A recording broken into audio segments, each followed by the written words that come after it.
சென்னையில் நடைபெற்று வரும் அதிமுக பொதுக்குழு செயற்குழு கூட்டத்தில் 14 தீர்மானங்கள் நிறைவேற்றப்பட்டுள்ளன. முதலமைச்சரும் அதிமுக பொதுச் செயலாளர் ஜெயலலிதா நிகழ்ச்சியில் பங்கேற்றிருக்கிறார். தொடர்பான கூடுதல் விவரங்களை செய்தியாளர் மகாலிங்கத்திடம் கேட்கலாம். மகாலிங்கம், மொத்தம் 14 தீர்மானங்கள் நிறைவேற்றப்பட்டிருக்கின்றன. முக்கியமான தீர்மானங்கள் என்னென்ன? கார்த்திகேயன், தற்பொழுது 14 தீர்மானங்கள் முன்மொழியப்பட்டிருக்கின்றன. இது தொடர்பாக நிர்வாகிகள் தொடர்ந்து பேசி வருவதாக தகவல் கிடைத்திருக்கிறது. தற்பொழுது சென்னை திருவான்மியூரில் நடந்து வரும் அஇஅதிமுகவினுடைய செயற்குழு பொதுக்குழு கூட்டம் சம்பந்தமான காட்சிகள் தற்பொழுது புதிய தலைமுறை வசம் இருக்கிறது. அந்த காட்சிகள் முதல் காட்சிகளாக பார்க்கலாம். இந்த கூட்டங்களில் தற்பொழுது 14 முக்கியமான பிரச்சனைகளை தீர்மானங்களாக நிறைவேற்றப்பட வேண்டும் என்ற ஒரு முன்மொழிவு கொடுக்கப்பட்டிருக்கிறது. அதில் ஜல்லிக்கட்டு உடனடியாக நடத்தப்பட வேண்டிய ஒரு அழுத்தம் மத்திய அரசு கொடுக்கப்பட வேண்டும் என்ற ஒரு விஷயம் சொல்லப்பட்டிருக்கிறது. இன்னொன்று, மழை வெள்ளத்தை சிறப்பாக கையாண்டதற்கு தமிழக அரசாங்கத்திற்கு பாராட்டு என்ற ஒரு நோக்கில் ஒரு தீர்மானம் முன்மொழியப்பட்டிருக்கிறது.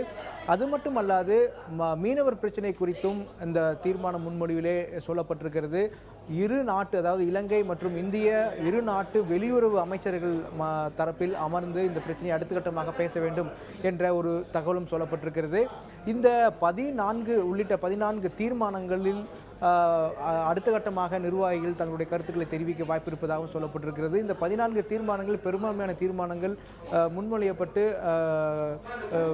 தீர்மானங்கள் இறுதியடைவதற்கான வாய்ப்பு இருப்பதாகவும் சொல்லப்பட்டிருக்கிறது. எனவே தற்பொழுது முதலமைச்சர் ஜெயலலிதா உள்ளிட்ட முக்கியமான அஇஅதிமுக நிர்வாகிகள் எல்லாம் அந்த பொதுக்குழு மற்றும் செயற்குழுவில் பேசி வருகிறார்கள். மேலும் இன்னொரு விஷயமும் இந்த செயற்குழு மற்றும் மகாலிங்கம் இணைப்பிலேயே நம்ம தொடர்ந்து பேசலாம். தற்போது திருவான்மியூரில் இருக்கும் நமது செய்தியாளர் செம்மலிடம் பேசலாம். செம்மல், மொத்தம் 14 தீர்மானங்கள் முன்மொழியப்பட்டிருப்பதாக நமது செய்தியாளர் மகாலிங்கம் சொல்லியிருக்கிறார். முக்கியமான தீர்மானங்கள் என்ன? கார்த்திகேயன், முக்கியமான தீர்மானங்கள் என பார்க்கும்போது முதலாவதாக அதிமுக பொதுச் செயலர் முதலமைச்சருமான ஜெயலலிதாவை 6வது முறையாக மீண்டும் தமிழகத்தின் முதலமைச்சராக ஆக்குவதற்கு பொதுக்குழு சூளுரைப்பதாக ஒரு தீர்மானம் நிறைவேற்றப்பட்டிருக்கிறது. கழக பொதுச் செயலாளராக 7வது முறையாக ஜெயலலிதா அவர்கள் தேர்ந்தெடுக்கப்பட்டிருப்பதற்கு பாராட்டு என்கிற அடிப்படையில் தீர்மானங்கள். இதில் குறிப்பு அரசியல் முக்கியத்துவம் வாய்ந்த தீர்மானங்கள், அதாவது தேர்தல் ஆண்டு வரக்கூடிய சூழலில் என்ன தீர்மானம் என பார்த்தால், வரக்கூடிய 2016 சட்டமன்ற தேர்தலில் தேர்தல் தொடர்பான வியூகங்களை அமைப்பதற்கான அனைத்து அதிகாரத்தையும் அதிமுகவினுடைய பொதுச் செயலாளர் ஜெயலலிதாவிற்கு வழங்கி இந்த பொதுக்குழு ஒரு தீர்மானத்தை நிறைவேற்றியிருக்கிறது. அதில் நாம் சற்று குறிப்பாக பார்க்க வேண்டிய ஒரு விஷயம் என்னவென்றால், பொதுவாக இது போன்ற காலகட்டங்களில் கூட்டணி தொடர்பான முடிவு என்கிற வார்த்தைகள் தான் பயன்படுத்தப்படும். ஆனால் இந்த முறை தேர்தலுக்கான வியூகங்கள் என்ற வார்த்தையை மிக கவனமாக அதிமுகவினர் பயன்படுத்தியிருப்பதை நம்மால் பார்க்க முடிகிறது. அதாவது 2016 நடைபெறவுள்ள சட்டமன்ற பொதுத் தேர்தலில் அனைத்து இந்திய அண்ணா திராவிட முன்னேற்ற கழகம் மகத்தான வெற்றியை பெறும் வகையில் தேர்தல் சம்பந்தமான அனைத்து முடிவுகளையும் எடுப்பதற்கு கழக நிரந்தர பொதுச் செயலர் மாண்புமிகு முதலமைச்சர் புரட்சி தலைவர் அம்மா அவர்களுக்கு முழு அதிகாரம் வழங்குதல் என்கிற வாசகங்கள் தான் தீர்மானம் 12 இடம்பெற்றிருக்கின்றன. இது சற்று உன்னிப்பாக பார்க்க வேண்டிய ஒரு வாசகமாக இருக்கிறது. அதாவது கூட்டணி தொடர்பான முடிவு இருக்கும். அதை தாண்டி இப்போது ஒரு முக்கியமான தீர்மானமாக இது பார்க்கப்படுகிறது. மற்றபடி சமீபத்திய நிகழ்வுகான அந்த மழை வெள்ள பாதிப்புகள் பற்றியும் தீர்மானம் நிறைவேற்றப்பட்டிருக்கிறது. அதாவது மழை வெள்ள பாதிப்பில் தமிழக அரசு சிறப்பாக செயல்பட்டதாகவும் பாதிக்கப்பட்ட மக்களுக்கான நிவாரணம் உடனடியாக சென்று சேர்ந்ததாகவும் அதற்கு தமிழக அரசையும் முதலமைச்சரையும் பாராட்டுவதாக ஒரு தீர்மானம் நிறைவேற்றப்பட்டிருக்கிறது.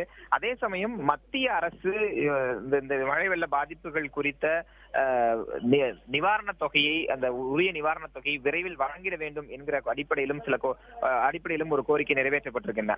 மத்திய அரசை வலியுறுத்தி 3 தீர்மானம் நிறைவேற்றிருக்கின்றன. ஒன்று இழப்பீடு கோரி, மற்றொன்று இலங்கை மீனவர்கள் விவகாரத்தில், அதாவது தமிழக மீனவர்கள் இலங்கை மீனவர்களுக்கான பிரச்சனை விவகாரத்தில் இரு நாட்டினுடைய அரசின் வெளியுறவுத்துறை அமைச்சர்கள் மட்டத்திலான பேச்சுவார்த்தை நடத்திட மத்திய அரசு வலியுறுத்த வேண்டும் என்று சொல்லப்பட்டிருக்கிறது. அதே போன்று ஜல்லிக்கட்டில் உடனடியாக அவசர சட்டம் நிறைவேற்றி ஜல்லிக்கட்டு நடைபெறும் வகையில் மத்திய அரசு நடவடிக்கை எடுக்க வேண்டும் என்கிற ஒரு தீர்மானம் நிறைவேற்றப்பட்டிருக்கின்றன. இப்படி மொத்தம் 14 தீர்மானங்கள் இந்த பொதுக்குழுவில் தற்போது முன்மொழியப்பட்டு ஒவ்வொரு முக்கிய நிர்வாகிகளாக தற்போது பேசி வருகிறார்கள். இறுதியில் பொதுக்குழுவின் அனைத்து உறுப்பினர்களின் ஒப்புதலோடு இந்த தீர்மானங்கள் நிறைவேற்றப்படும். கார்த்திகேயன், தலைமையின் செல்வாக்கை அதிகமாக பிரதானப்படுத்துகிற கட்சியாக அதிமுக சொல்லப்படுவதுண்டு. அந்த அடிப்படையில் 2 ஆண்டுகளுக்கு முன்பு நடந்த செயற்குழு பொதுக்குழு கூட்டத்தில் அதிமுக என்ற எக்ஸ்பிரஸ் ரயில் செங்கோட்டை எக்ஸ்பிரஸ் ரயிலாக மாறும், செங்கோட்டையை பிடிப்பதே அதிமுக இலக்கு அப்படின்லாம் அவர் பேசி தேர்தலில் தனியாக நிற்பது தொடர்பான கருத்துக்களை எல்லாம் அவர் சொல்லி தேர்தலை எதிர்கொள்வதற்கான வியூகங்களை அவர் வகுத்தார். அந்த அடிப்படையில் வரக்கூடிய சட்டமன்ற தேர்தலிலையும் இது மாதிரியான ஒரு முடிவுகளை எடுப்பதற்கு அதிமுக பொதுச் செயலாளர் ஜெயலலிதாவுக்கு கூடுதல் அதிகாரங்கள் வழங்கப்பட்டிருப்பதாக இந்த தீர்மானங்களை நம்ம பார்க்கலாமா? கார்த்திகேயன், அதாவது இதுக்கு முன்பு 2 ஆண்டுகளுக்கு முன்பு நடைபெற்ற 2013 டிசம்பர் 9ஆம் தேதி நடைபெற்ற அந்த பொதுக்குழு கூட்டத்தின் போது அடுத்த ஆண்டில் நாடாளுமன்ற தேர்தலை சந்திக்கக்கூடிய ஒரு சூழலில் அதிமுக இருந்தது.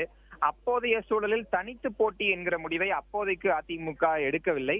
ஆனால் மகத்தான ஒரு வெற்றியை பெற வேண்டும், மத்திய அரசில் அதாவது பிரதமர் என்கிற அந்தஸ்தை வழங்க வேண்டும் என்கிற அடிப்படையில் தான் செங்கோட் ரயில் போன்ற வாசகங்கள் அந்த பொதுக்குழு தீர்மானத்தில் நிறைவேற்றப்பட்டு அதற்கான வியூகங்கள் வகுக்கப்பட்டு இருந்தன. அந்த அடிப்படையில் இதை பார்க்கும்போது இதுவும் ஒரு தேர்தல் ஆண்டுக்கு முந்தைய ஒரு பொதுக்குழுவாகத்தான் இதை நாம் பார்க்கலாம். ஏனெனில் பொதுவாக தேர்தல் ஆணையத்தின் விதிமுறைகளின்படி ஒரு ஆண்டு 2 முறை பொதுக்குழுவை கூட்ட வேண்டும் என்பது தேர்தல் ஆணையத்தின் விதி. ஆனால் 2 ஆண்டுகளாக பொதுக்குழு கூட்டப்படாத ஒரு சூழலில் தான் தற்போது இந்த பொதுக்குழு செயற்குழு கூட்டம் என்பது நடைபெற்று வருகிறது.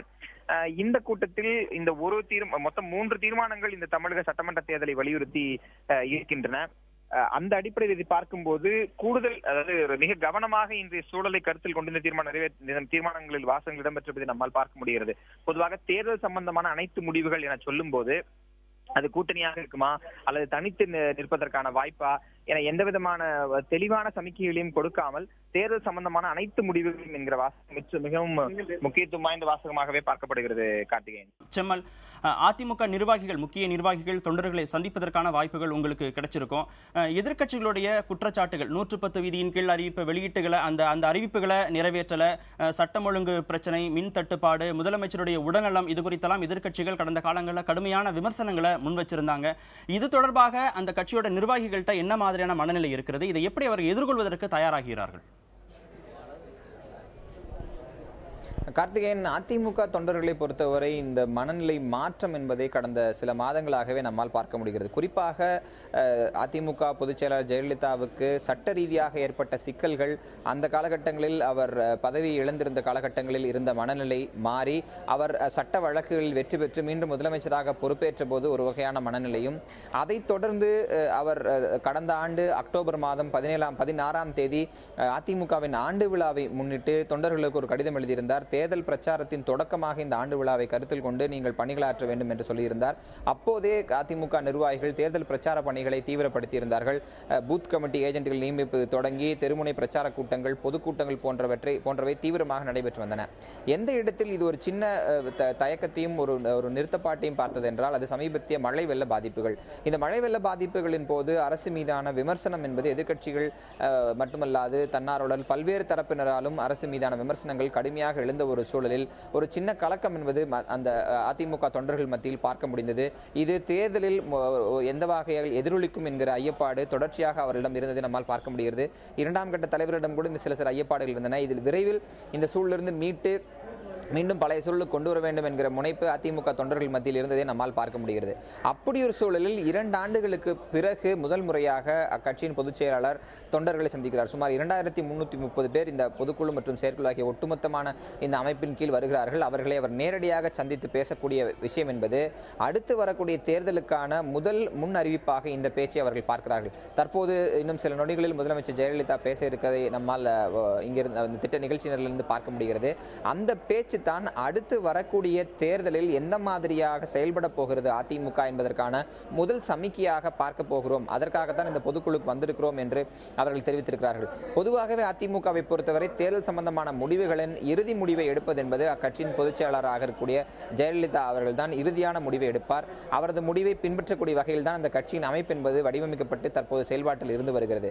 இப்படி ஒரு சூழ்நிலையில் தேர்தல் சம்பந்தமான அனைத்து முடிவுகளையும் எடுப்பதற்கான முழு அதிகாரத்தையும் பொதுச் செயலாளருக்கு வழங்குகிறோம் என்று நிறைவேற்றப்பட்டிருக்கிற தீர்மானத்தின் மூலமாகவே அந்த கட்சி நிர்வாகிகள் மற்றும் தொண்டர்களின் மனநிலையை புரிந்து கொள்ள முடியும்.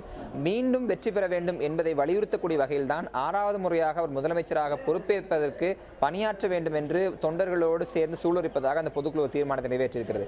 அப்படி பார்க்கும்போது ஒட்டுமொத்த கவனமும் மீண்டும் ஆட்சியை பிடிக்க வேண்டும் என்பதில் அதிமுக முனைப்புடன் இருப்பதை மிக தெளிவாகவே வெளிக்காட்டியிருக்கிறது. இங்கே வந்து தொண்டர்கள் மத்தியிலும் ஒரு தெளிவான சமிக்கையை கேட்டுவிட்டு மீண்டும் களப்பணியாற்றுவதற்கு தாங்கள் செல்ல இருக்கிறோம், அதற்கான ஒரு தகவலை பெறுவதற்காகவே நேரடியாக அவரை சந்திப்ப வந்திருப்பதாக தெரிவித்திருக்கிறார்கள். சுமார் 20 நிமிடங்கள் வரை ஜெயலலிதா அவர்களின் உரை இருக்கும் என எதிர்பார்க்கப்படுகிறது. அந்த உரையில் பல்வேறு விஷயங்கள் தொண்டர்களுக்கான சமிக்கைகளாக இருக்கும் என அதிக அளவில் எதிர்பார்க்கலாம். கார்த்திகேயன், செம்மல், தேர்தல் பணிக்குழுல நியமனம் செய்கிறது, மிக மிக எதிர்பார்க்கப்படக்கூடிய ஒவ்வொரு தேர்தலையும் மிக மிக எதிர்பார்க்கக்கூடிய அந்த தேர்தல் வாக்குறுதி புத்தகம், இதிலெல்லாம் இன்னும் அதிமுக சற்றே கவனம் செலுத்தாத ஒரு சூழல் தான் நமக்கு தென்படுகிறது. பாமக, திமுக அதற்கான பணிகளை தொடங்கிடுச்சு. பாமக தொடர்பான அறிக்கைகளை வெளியிட்டாங்க. மக்கள் நல கூட்டு இயக்கம் குறைந்தபட்ச செயல்திட்ட அறிக்கையை வெளியிட்டாங்க. இந்த செயற்குழு பொதுக்குழு கூட்டத்திற்கு பிறகு இதில் அதிமுக இன்னும் தீவிரம் காட்டும், இன்னும் சுறுசுறுப்பாக செயல்படும் அப்படின்னு நம்ம எதிர்பார்க்கலாமா? கார்த்திகேயன், இதில் ஒரு சின்ன மாறுபாட்டை நாம் பார்க்கலாம். கடந்த காலங்களில் ஒப்பிட்டு பார்க்கும்போது திமுக இல்லை பிற கட்சிகள் இருக்கக்கூடிய அந்த வெளிப்படையான அறிவிப்புடன் கூடிய செயல்பாடு அதிமுகவில் கடந்த காலங்களில் இல்லை. ஆனால் நாம் விசாரித்த வகையில் ஏற்கனவே தேர்தல் அறிக்கை தயாரிக்கும் பணிகளில் அந்த கட்சியின் மூத்த நிர்வாகியான பொன்னையன் தலைமையிலான ஒரு குழுவும் சில முன்னாள் IAS அதிகாரிகளும் ஈடுபட்டு வருவதாக நாம் ஏற்கனவே நமக்கு தெரிந்த வட்டாரங்கள் மூலமாக தகவல்களை விசாரித்திருக்கிறோம். தேர்தல் பணிக்குழு போன்றவை ஒரு குறிப்பிட்ட காலகட்டங்களுக்கு பிறகுதான் அறிவிப்பதை அதிமுக வழக்கமாக இருக்கிறது. நீங்கள் நாடாளுமன்ற தேர்தலை ஒப்பிட்டு பார்க்கும்போது மார்ச் மாத வாக்கில் தான் 50 பேரை கொண்ட ஒரு தேர்தல் பணிக்குழுவை நியமித்திருந்தார்கள். அனைத்து அமைச்சர்களும் அதில் உள்ளடங்கி இருந்தார்கள். ஓ பன்னீர்செல்வம் தொடங்கி புதிதாக கேபினெட்டில் இணையப்பட்ட அமைச்சர் வரை அந்த தேர்தல் பணிக்குழுவில் அவர்கள் செயலாற்றி வந்தார்கள். அப்படி ஒரு சூழலில் இந்த பொதுக்குழு என்பது கட்சி பணிகளை துரிதப்படுத்துவதற்கானதா என்று கேட்டால் தற்போதைக்கு இல்லை என்றுதான் சொல்ல வேண்டும். ஏனெனில் ஏற்கனவே அக்டோபர் 16ஆம் தேதி, அதாவது 17ஆம் தேதி அதிமுகவின் ஆண்டு விழா ஒவ்வொரு முறையும் கொண்டாடப்படும். 16ஆம் தேதி தொண்டர்களுக்கு எழுதிய மடலிலேயே அவர் தேர்தல் பிரச்சார பணிகளை தொடங்குமாறு ஏற்கனவே தெரிவித்திருக்கிறார்.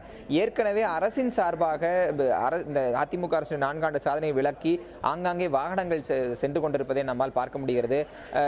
தொலைக்காட்சி பிரச்சாரங்கள், அதாவது தொலைக்காட்சி மூலமாக பிரச்சாரம் செய்வது, பத்திரிகைகள் மூலமாக செய்வது அல்லது திரையரங்குகளில் செய்வது என அரசின் சாதனைகளாக இந்த விஷயங்கள் ஏற்கனவே போய் கொண்டிருக்கின்றன.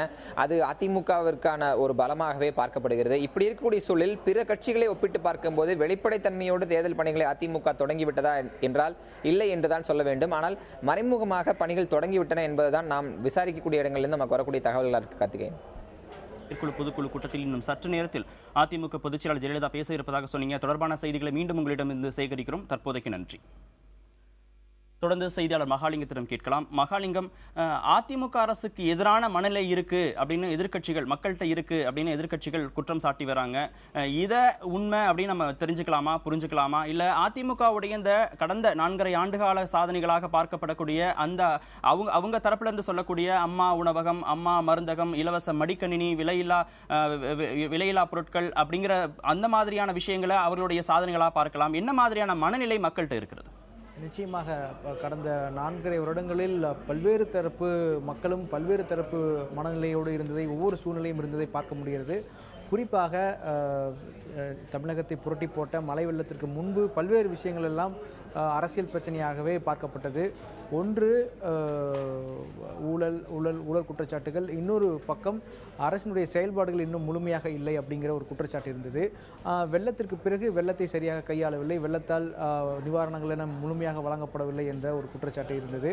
இப்படி பல்வேறு குற்றச்சாட்டுகளை எதிர்க்கட்சிகள் ஒரே முகாமிலிருந்து தமிழக அரசுக்கு எதிராகவும் ஆளும் அஇஅதிமுக கட்சிக்கு எதிராகவும் முன்வைத்து வந்தன என்பதை பார்க்க முடிகிறது. தற்பொழுது கூட்டணி கூட அஇஅதிமுகக்கு எதிராக ஒரு கூட்டணி வலுவாக அமைவதற்கான வாய்ப்பும் இந்த பிரச்சனைகளை சூழ்ந்து இருக்கக்கூடும் என்ற அரசியல் பார்வையாளர்கள் நம்மிடம் தெரிவித்திருக்கிறார்கள். எனவே இந்த பிரச்சனைகளெல்லாம் தற்பொழுது எப்படி எதிர்கொள்ளப் போகிறோம், வரப்போகின்ற தேர்தலிலே மக்களை சந்தித்து எது மாதிரியான விளக்கங்களை கொடுக்க போகிறோம் என்பதுதான் தற்பொழுது அஇஅதிமுகவினருக்கு இருக்கும் ஒரு கடுமையான நெருக்கடியாகவே பார்க்கலாம். ஆனால் அஇஅதிமுகவை பொறுத்த வரைக்கும் கூட்டணி விஷயத்தில் மிகவும் தெளிவாக இருப்பதாகவே நமக்கு தகவல்கள் சொல்லப்பட்டிருக்கின்றன. ஒரு பக்கம் எதிர்க்கட்சிகள் எல்லாம் கூட்டணி குறித்து பரபரப்பாக தங்களுடைய பேச்சுவார்த்தைகளும் தொடங்கி இருக்கும் ஒரு சூழ்நிலையில் அஇஅதிமுக தரப்பில் இருந்து அது குறித்த எந்த சமிக்கையும் இதுவரைக்கும் வெளியிடப்படவில்லை.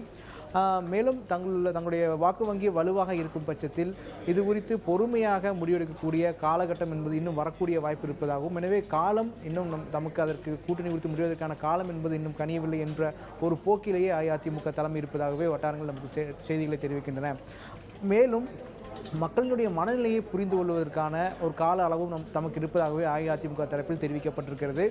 வெள்ளத்திற்கு பிறகு இன்னும் நிவாரணங்கள் எல்லாம் கொடுக்கப்படாத ஒரு சூழல் இருக்கிறது. எனவே நிவாரணங்கள் எல்லாம் முறையாக கொடுக்கப்பட்ட பிறகு மக்களுடைய மனநிலை மாறுவதற்கான வாய்ப்பு இருப்பதாகவே பார்க்கப்படுகிறது.